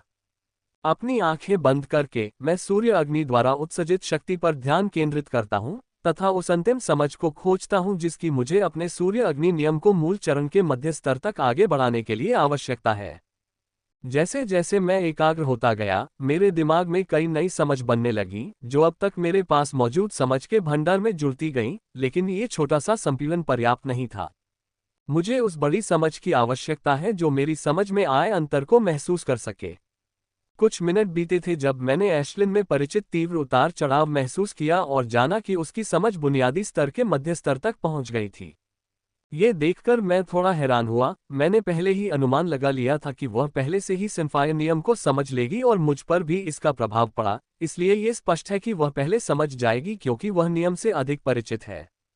अगर मैं चाहूं तो ऐशलिन को अपने अंदर आने के लिए कह सकता हूं और इससे उसकी सारी समझ मुझ पर अंकित हो जाएगी और इस प्रकार मेरा सनफायर नियम स्वचालित रूप से मध्य स्तर तक आगे बढ़ जाएगा, लेकिन मैंने ऐसा नहीं किया। फ्रीवेब नॉवल कप। मैं अपने अंदर मौजूद सनफायर नियम को अपनी समझ के साथ आगे बढ़ाना चाहता हूं ताकि मैं इस पर बेहतर नियंत्रण पा सकूं। पिछले कुछ महीनों में जब से मैंने सनफायर नियम को अपने अंदर समाहित किया है, मैंने इसे बनाने के लिए काफी मेहनत की है और अब मैं उस बेहतरीन नियंत्रण को खतरे में नहीं डालना चाहता हूं। और एक और नियम है, लेकिन वह समझ पूरी होने के बाद आएगा। कमरे का तापमान लगातार बढ़ रहा था और मेरे शरीर पर जलने के निशान दिखाई देने लगे थे तथा मेरी त्वचा से पसीना निकलने लगा था। इस सुविधा में इतनी गर्मी थी, लेकिन इसके बावजूद मैंने जरा भी हिलना डुलना नहीं किया। मैं पूरी तरह से मनका से सीखने पर ध्यान केंद्रित कर रहा हूं और मुझे यह अनुभूति हो गई है और मुझे वह अनुभूति प्राप्त होने में अधिक समय नहीं लगेगा तथा मेरी नियंत्रण शक्ति में वृद्धि होगी। मैं समझता रहा और समझता रहा। छोटी छोटी प्रेरणाएं उस खाली कुंड को भरती रहीं। पहले मैंने सोचा था कि मुझे आगे बढ़ने के लिए एक बड़ी समझ की आवश्यकता होगी, लेकिन अब मुझे लगता है कि मुझे किसी बड़ी समझ की आवश्यकता नहीं है। 1 घंटे में भले ही मुझे कोई बड़ी समझ का एहसास ना हो, ये छोटी छोटी समझ उस समझ के खाली कुंड को महसूस करने और आगे बढ़ने के लिए मेरी शासन शक्ति के लिए पर्याप्त होगी। भनभनाना। कुछ मिनट बाद मुझे लगा कि मैंने नियम शक्ति के बारे में कुछ बुनियादी बातें समझ ली हैं और अगले ही पल मैंने अपने स्रोत में भनभनाहट सुनी। जब मैंने अपने स्रोत के अंदर देखा तो मैंने पाया कि चांदी जैसा लालपन बढ़ रहा है और इसके बढ़ने के साथ इसकी आभा भी थोड़ी बदल रही थी। ऐशलिन ने जो सनफायर समझा था उसमें अपार वाष्पीकरण शक्ति थी, लेकिन मेरी समझ थोड़ी अलग है। सूर्य अग्नि के बारे में मेरी समझ थोड़ी अलग है। सूर्य अग्नि के माध्यम से मैंने अग्नि तत्व के बजाय सूर्य तत्व पर ध्यान केंद्रित किया था। हालांकि ये दोनों एक जैसे लग सकते हैं लेकिन अलग अलग हैं। ऐशलिन सनफायर विनाशकारी शक्ति पर ध्यान केंद्रित करती है, लेकिन मैंने इसके द्वारा प्रदान की जाने वाली गर्मी पर ध्यान केंद्रित किया था। मेरी समझ ने इस हिंसक सनफायर नियम को थोड़ा अधिक स्थिर और अधिक नियंत्रणीय बना दिया था, जिससे इसकी शक्ति कम होने के बजाय बढ़ गई। अपने दोनों नियमों की समझ के माध्यम से मैंने देखा है कि मैं शुद्ध हिंसा और विनाशकारी शक्ति की तुलना में स्थिरता और नियंत्रण की ओर अग्रसर हुआ हूं, जो मुझे लगता है कि वास्तव में अच्छा है, खासकर जब मैं सफेद कुल्हाड़ी की यादों में एक हत्या जैसे डरावने नियम का इस्तेमाल करता हूं। और मैंने देखा है कि कैसे एक हत्या नियम जो सभी नियमों की तरह सीमा तटस्थता में रहता था, प्रतिशोध और पागलपन से विकृत हो गया। सफेद कुल्हाड़ी में यादें अनुभव करने के बाद ऐसा पागलपन देखकर मुझमें नियंत्रण और स्थिरता की लालसा होने लगी और शायद इसीलिए मेरी सारी शासन शक्तियां उस ओर मुड़ गईं। पंख कुछ समय तक बढ़ता रहता है और फिर रुक जाता है। अब पंख न केवल बड़ा हो गया है और उसकी आभा में थोड़ा परिवर्तन हुआ है, बल्कि उसके रंग में भी हल्का परिवर्तन हुआ है। अब पंख के लाल भाग में सोने की हल्की सी आभा है, ऐसा लग रहा है जैसे किसी ने पंख के लाल भाग पर सोने की धूल फैला दी हो। इससे पंख और भी सुंदर हो गया है। लेकिन यह अभी भी किलिंग नियम द्वारा थोड़ा दबाया जा रहा है। इसकी समझ किलिंग नियम जितनी अधिक नहीं है, लेकिन किलिंग नियम लंबे समय तक सनफायर नियम को दबाने में सक्षम नहीं होगा, क्योंकि मैं लगातार मनका से समझ रहा हूं। मेरे सनफायर नियम के उन्नत होने के साथ मेरी शक्ति अब सीधे गोली मार दी गई है। अगर मैं गलत नहीं हूं तो वर्तमान में मेरी युद्ध शक्ति सामान्य 3 सितारा अभिजात वर्ग के बराबर होनी चाहिए, और यह सिर्फ एक शुरुआत है, क्योंकि उस सुनहरे मनके से समझने के लिए बहुत कुछ है। समय बीतता गया और मुझे नहीं पता कि कितना, मुझे केवल भूख का एहसास हो रहा है, लेकिन जिसे मैंने समझ के सामने त्याग दिया था। जैसे जैसे मेरी समझ विकसित हुई, मैं मनके के थोड़ा और करीब जाने में सक्षम हो गया और अधिक स्पष्ट रूप से समझने लगा। सबसे आश्चर्यजनक बात यह हुई कि मेरी शासन शक्ति उन्नत हो गई और अब मैं सीधे मनके पर ध्यान केंद्रित कर सकता हूं। यद्यपि ऐसा करने पर मेरे सिर में दर्द होने लगता है, परंतु सूर्य मनका पर सीधे ध्यान केंद्रित करने से जो समझ मुझे मिलती है, उसकी तुलना में ये दर्द कुछ भी नहीं है।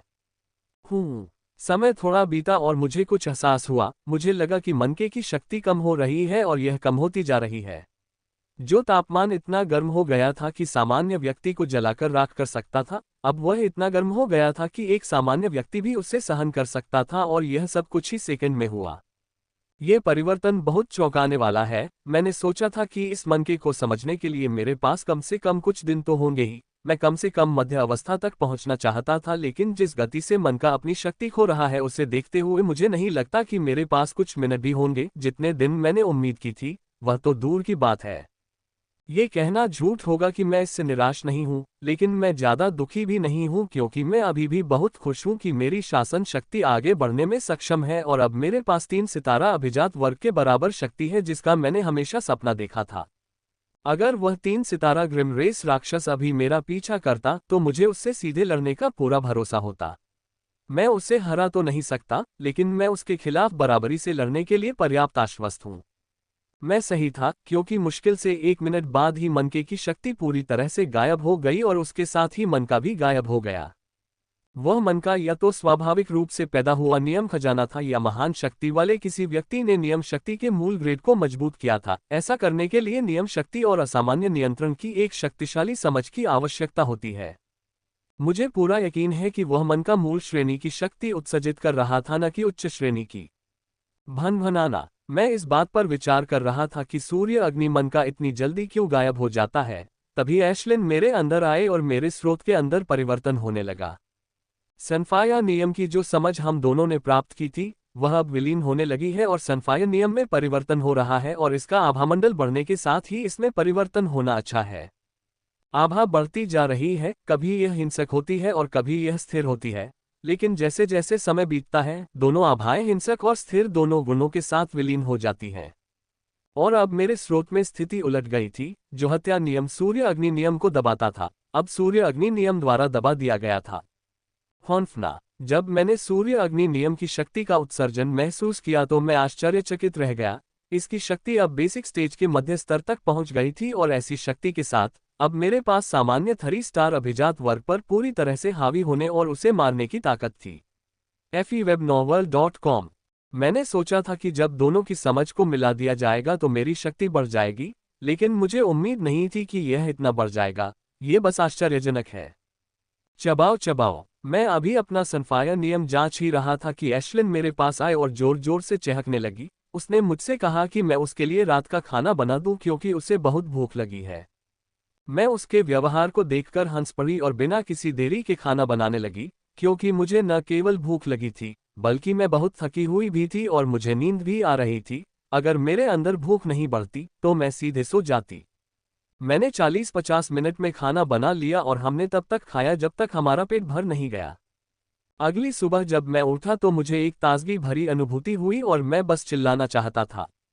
सुबह की सभी गतिविधियां करने के बाद मैंने हर्बल चूर्ण एकत्रित करना शुरू कर दिया, और अन्य सुविधाओं की तरह मैंने पाया कि सभी कीमती पौधे केवल चूर्ण ही रह गए थे।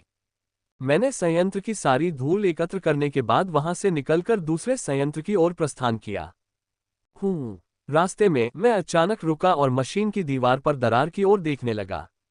ये पांचवी संरचना है जिसे मैंने देखा है, जहां से मैं बाहर का नज़ारा देख सकता था, लेकिन यह मेरे लिए अंदर जाने के लिए बहुत छोटी थी। मैं 5 ऐसी टूटी हुई संरचनाओं से गुजरा हूं और जब मैं नीचे गया तो मैंने किसी कारण से देखा कि मैं बड़ी संरचना के साथ बड़े अंतराल पर आ रहा हूं। मैं आशा करता हूं कि मुझे एक बड़ा सा अंतराल मिलेगा जिससे मैं गुजर सकूं, हालांकि यह बहुत खतरनाक होगा, फिर भी इस खंडहर के बंद होने तक इंतजार करने से बेहतर होगा। इस खंडहर में अभी भी कई मौके मेरे लिए इंतजार कर रहे हैं। ये खंडहर मेरे लिए शक्तिशाली बनने के लिए महान अवसरों में से एक है और मैं इसमें से कोई भी चूकना नहीं चाहता, क्योंकि यह सीधे तौर पर 1 साल बाद होने वाली प्रतियोगिता में मेरे अवसरों को प्रभावित करेगा।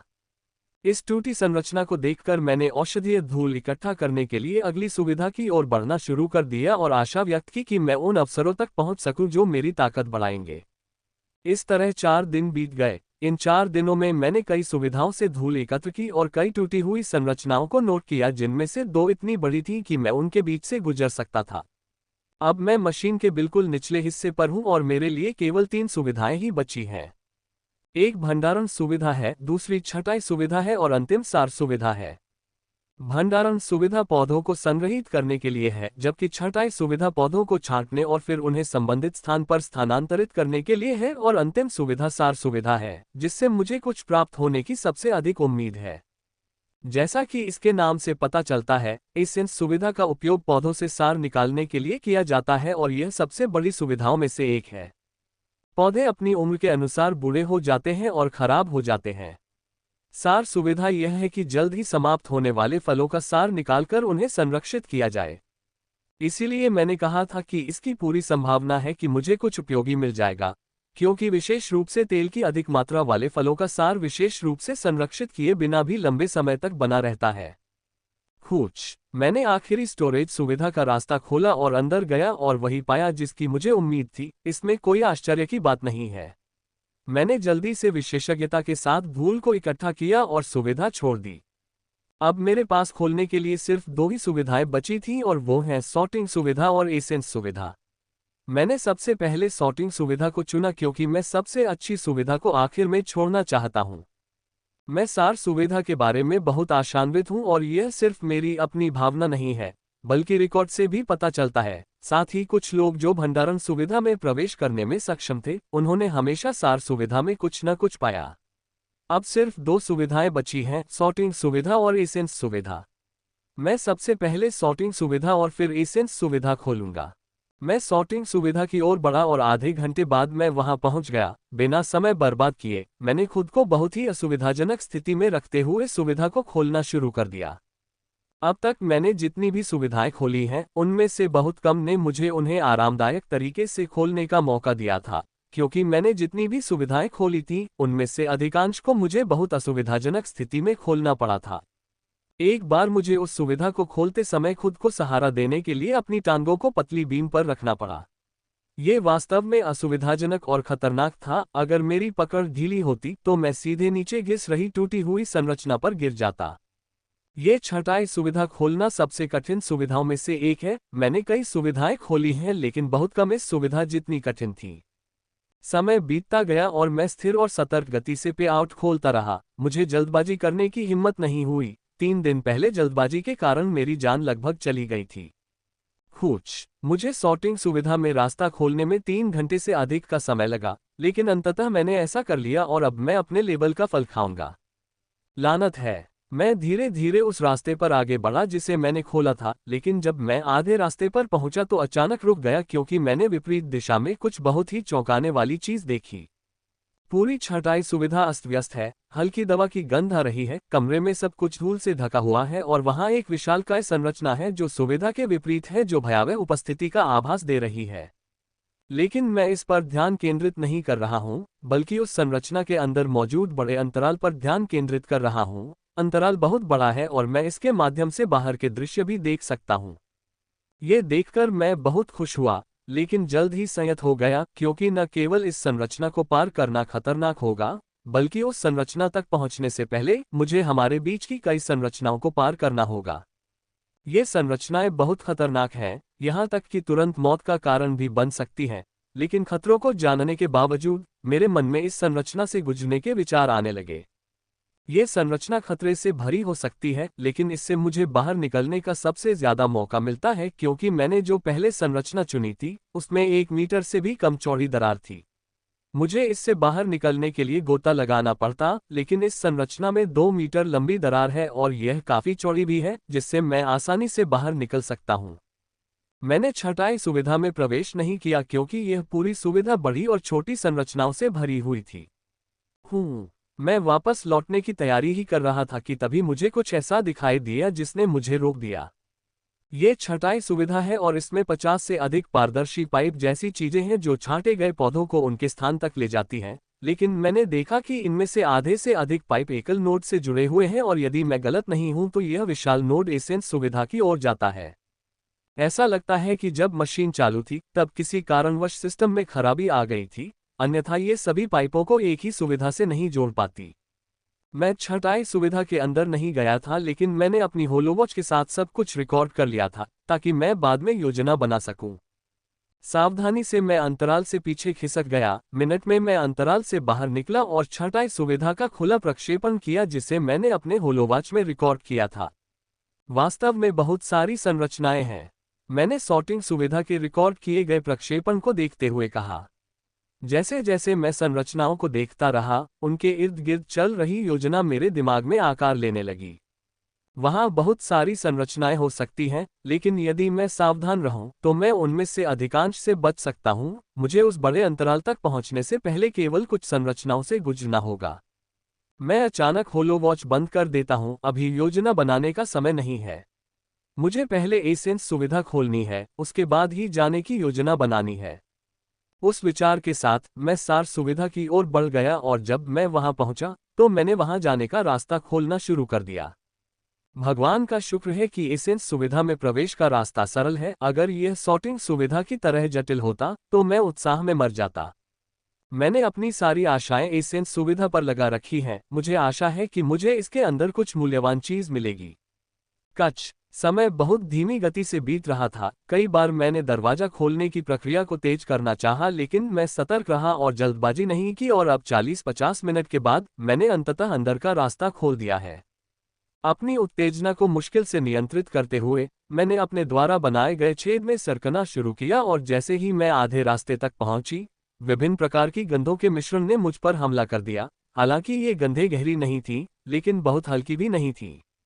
जब मैंने एसेंस सुविधा केंद्र में प्रवेश किया तो मैंने विभिन्न आकारों की पारदर्शी बोतलों की कतारें देखीं, जिनमें से कुछ उंगली के आकार की थीं, जबकि अन्य मेरे हाथ के आकार की थीं।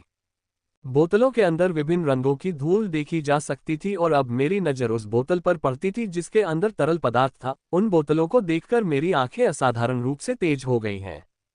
जब मैं बोतल को देख रहा था, मेरी नज़र बड़ी मशीन पर पड़ी और मशीन के मुंह पर एक हाथ के आकार की बड़ी बोतल है और उसके अंदर एक मुट्ठी के आकार की गेंद है। मैंने पहले सोचा था कि सार धूल में बदल गया होगा और उसी से यह गेंद बनी होगी, लेकिन ध्यान से देखने पर मैंने पाया कि यह गेंद विभिन्न जड़ी बूटियों के अत्यंत सांद्रित सार से बनी है और यह बहुत अच्छी लग रही थी। फ्रीवेब एटा ओवल सीएम, फ्रीवेब एटा ओवल सीएम। मैंने यह अनुमान केवल उस गेंद को देखकर नहीं लगाया, बल्कि ये देखकर भी लगाया कि कैसे दर्जनों पाइप सार मशीन से जुड़े हुए हैं। कोई सोच सकता है कि इस सांद्रित सार औषधि की गेंद का मूल्य बहुत अधिक होगा, क्योंकि इसमें बहुत सी चीजों का सांद्रित सार है, लेकिन नहीं, इसका मूल्य उस एकल जड़ी बूटी की दवाई की गेंद से भी कम है, और क्योंकि इसमें औषधि का सार है, इसलिए यह बहुत अधिक बेकार है। ये सभी सार तत्वों के विलय से बनाया गया है, इसलिए भगवान अब ये क्या बन गया है? इसका कारण यह है कि मैं इस मशीन पर इतना अधिक ध्यान केंद्रित कर रहा हूँ। सार मशीन के कुछ हिस्से वास्तव में उच्च मांग में हैं। अन्य सुविधाओं की तरह इसमें भी कई संरचनाएं हैं, लेकिन जब तक मैं सावधान रहूंगा कुछ नहीं होगा। धप, यह विचार मेरे मन में आया ही था कि तभी एक छोटी सी टुकड़ी मेरी ओर आए। मैं घबराया नहीं क्योंकि मैंने ऐसा कई बार होते देखा था, इसलिए मैं एक तरफ कूद गया जैसा कि मैं आमतौर पर करता हूँ। लेकिन मेरी छलांग से हल्का कंपन पैदा हुआ और बड़े आकार की बोतल, जो पहले से ही शेल्फ के किनारे पर थी, शेल्फ से फिसलकर जमीन पर गिरने लगी। उंगली के आकार की बोतल गिरने लगी और यह सामान्य बोतल नहीं थी, बल्कि उन कुछ बोतलों में से एक थी जिनमें हजारों अन्य बोतलों की तरह धूल के बजाय अभी भी तरल पदार्थ था। मुझे बोतल के जमीन पर गिरने की चिंता नहीं थी क्योंकि ये बोतलें बहुत लचीली होती हैं और इतनी छोटी सी गिरावट खोज के लिए पर्याप्त नहीं होती, लेकिन यह जमीन पर नहीं बल्कि संरचना पर गिर रही है। fevbinovel.com। यदि मैं भाग्यशाली हूं तो कुछ नहीं होगा, लेकिन यदि मैं बदकिस्मत हूं तो मैं बहुत कीमती दवा का सार खो दूंगा जो वास्तव में अफसोसजनक होगा। खर्री। जैसे ही बोतल संरचना पर गिरी, बोतल संरचना द्वारा धूल में घिसने लगी। ये देखकर मेरा मूड खराब हो गया और मैं गाली देने ही वाला था कि मुझे अपनी त्वचा पर हल्का गर्म सनसनी महसूस हुई। पहले तो मुझे लगा कि मैं कल्पना कर रहा हूं, लेकिन जल्द ही वह गर्मी का एहसास मेरे पूरे शरीर में फैल गया और उसका तापमान बढ़ने लगा और 1 मिनट के भीतर मेरे शरीर पर जलन के निशान दिखाई देने लगे। यह मेरी त्वचा पर ही नहीं बल्कि मेरे शरीर के अंदर भी है। मुझे ऐसा लग रहा है जैसे मैं भट्टी में हूं। लानत है। मैंने जोर से गाली दी और जल्दी से अपने आप को अपनी शासन शक्ति से ढक लिया और एशलिन से भी मदद करने के लिए कहा, लेकिन मेरे आश्चर्य की बात यह थी कि हमारी दोनों शासन शक्तियां इस भावना के खिलाफ कुछ भी करने में सक्षम नहीं थीं। मैं ये देखकर पूरी तरह से हैरान हूं। हमारी शक्तियां शीर्ष द्वितीय श्रेणी की नियम शक्तियां हैं और वे मूल चरण के मध्य स्तर की हैं और यह इस क्षेत्र में बहुत शक्तिशाली है, लेकिन अब यह उस भावना के बारे में कुछ भी करने में सक्षम नहीं है। मेरे शरीर पर झुलसने के निशान देखकर मुझे ये समझने में 1 सेकंड भी नहीं लगा कि बोतल में कुछ बहुत खतरनाक चीज है और अब वह खतरनाक चीज मेरे शरीर में फैल रही है। जब मैं सोचने में व्यस्त था तो जलने के निशान फफोलों में बदलने लगे। जैसे ही मुझे इसका एहसास हुआ, मैंने औषधि की कुछ बोतलें निकाली और उन्हें एक के बाद एक पी लिया, लेकिन मेरे आश्चर्य का ठिकाना नहीं रहा क्योंकि मैंने देखा कि मैंने अशुभ भूत दांत के कोर का कण खा लिया है। जैसे ही मैंने इसे खाया, इसने अपना असर दिखाना शुरू कर दिया और मेरी त्वचा तेजी से ठीक होने लगी, लेकिन मुझे ये देखकर बहुत आश्चर्य हुआ कि जैसे ही यह ठीक हुई, मेरे शरीर पर जलने के निशान फिर से दिखाई देने लगे। ये देखकर मेरे चेहरे पर भय का भाव उभर आया। आखिर उस बोतल में क्या था? मैंने खुद से पूछा और मेरे पास मौजूद जीव जंतुओं की जानकारी के माध्यम से खोज की, लेकिन मैंने पाया कि नाइट ग्रेड के अंतर्गत बहुत सारे पौधे हैं जो समान हो सकते हैं। इसकी पुष्टि करने का कोई तरीका नहीं है। मैं ये तो नहीं बता सकता कि उस बोतल में वास्तव में क्या था, लेकिन मैं ये बता सकता हूँ कि वह जहर था, क्योंकि ये प्रभाव पैदा करने वाले अधिकांश पौधे ही जहरीले होते हैं। मेरे शरीर पर फिर से छाले उभर आए। ये देखकर मैंने एक और अशुभ कोर का टुकड़ा खा लिया। खाते समय मैंने महसूस किया कि जो भी जहर मुझ पर लगा था, वह हर पल और भी शक्तिशाली होता जा रहा था। अगर मैंने जल्दी से कुछ नहीं किया तो वह मुझे राख में बदल देगा। मैंने उपाय खोजने शुरू कर दिए और अगले ही पल मैंने अपने पहने हुए सभी कठोर कपड़े उतारने शुरू कर दिए तथा अपनी चोटों को नियंत्रित करने के लिए एक और कण खाने के बाद सर्वोच्च युद्ध अभ्यास करना शुरू कर दिया। मेरे अंदर ऐसा कुछ भी नहीं है जो भी जहर खाया है उसे खत्म कर सके। मैंने अब तक जितनी भी कीमती जड़ी बूटियां इकट्ठी की हैं उनमें ऐसा कुछ भी नहीं है जो विश्व विरोधी के रूप में काम कर सके। इसलिए मैं केवल सर्वोच्च युद्ध अभ्यास कर सकता था और आशा कर सकता था कि यह मेरे अंदर फैल रहे जहर को खा जाएगा। यदि यह असफल हो जाता है तो मैं केवल अशुभ पौधों के कणों को खाकर धीरे धीरे जहर की शक्ति को कम कर सकता हूं। मैं वास्तव में ऐसा नहीं चाहता। अशुभ पौधे का मूल बहुत कीमती है और केवल इसके कारण ही मैं अब तक जीवित रहने में सक्षम हूं और मुझे यकीन है कि मुझे भविष्य में उनकी आवश्यकता होगी। यही कारण है कि मैं जितना संभव हो उतना बचाना चाहता हूं। मैंने अपनी उच्चतम गति से बॉडी क्लींजिंग एक्सरसाइज करना शुरू कर दिया क्योंकि मैं पहले की 24वीं मुद्रा तक पहुंच चुकी थी और मेरे शरीर में छाले दिखाई देने लगे थे। मुझे यथाशीघ्र 108वें आसन तक पहुंचना था क्योंकि 108वें आसन पर चमत्कारी फल की ऊर्जा निकलेगी जो इस विष को नष्ट करने में मेरी सहायता करेगी। मैं तेजी से प्रदर्शन कर रहा हूं लेकिन मेरी गति वास्तव में धीमी थी क्योंकि पहले मूव के 60वें पोज में मेरा शरीर पूरी तरह से छालों से ढक गया था और मैं एक राक्षस की तरह दिखने लगा था। लेकिन ये तो बस शुरुआत थी। जैसे जैसे समय बीतता गया, ये भयानक जहर न केवल मेरी त्वचा को बाहरी रूप से पिघला रहा है, बल्कि यह मेरी त्वचा को आंतरिक रूप से भी पिघला रहा है। यदि मैं पर्याप्त तेजी से काम नहीं करता तो यह मुझे इतना पिघला देगा कि मैं व्यायाम करने में असमर्थ हो जाऊंगा। जब मैंने अपने अंदर देखा तो मैंने देखा कि मेरे शरीर के 1 इंच हिस्से में सफेद मोमी बूंदें फैल रही थीं और वे अपने संपर्क में आने वाली हर चीज को पिघला देती थीं। अशुभ भूत दांत पौधे के सार जहर के साथ प्रकरण और मुझे प्रमुख सफाई तक पहुंचने के बाद मैंने सोचा कि मेरा शरीर पर्याप्त रूप से शक्तिशाली हो गया है और जहर के लिए मेरी प्रतिरक्षा भी काफी अच्छी है। लेकिन अब ये जो भी भयानक अनुभव है, मैं अपने घुटनों पर गिर गया हूं। मुझे अति आत्मविश्वासी नहीं होना चाहिए, अन्यथा किसी दिन मुझे इसकी बड़ी कीमत चुकानी पड़ेगी। यह मेरे लिए एक बड़ा शिक्षण अनुभव है। जो यातनापूर्ण दर्द मैं अभी अनुभव कर रहा हूँ, वह मुझे याद दिलाएगा। टपक टपक। मैं 98वें आसन पर पहुंच चुकी थी, लेकिन मेरे साथ कुछ भयावह हो रहा था। मेरी त्वचा पिघल रही थी और वह पिघली हुई त्वचा टपक टप करके फर्श पर गिर रही थी। मैं अब मुश्किल से ही व्यायाम कर पा रहा हूं, क्योंकि न केवल मेरी त्वचा पिघल रही है, बल्कि इससे मेरी हड्डियों पर भी असर पड़ रहा है। जब मैंने पहली बार सोचा कि मैं जहर से संक्रमित हो गया हूं, तो मैंने सोचा कि यह खतरनाक जहर है, लेकिन मैंने कभी नहीं सोचा था कि यह इतना भयानक होगा और यह इसका कम प्रभाव है, क्योंकि सैकड़ों वर्षों के भंडारण के कारण इसकी अधिकांश प्रभावशीलता खो गई थी। अंततः मैं 108वीं चाल पर पहुंचा और चमत्कारी फल की ऊर्जा बाहर आए और उसने इस मोमी जहर को खाना शुरू कर दिया।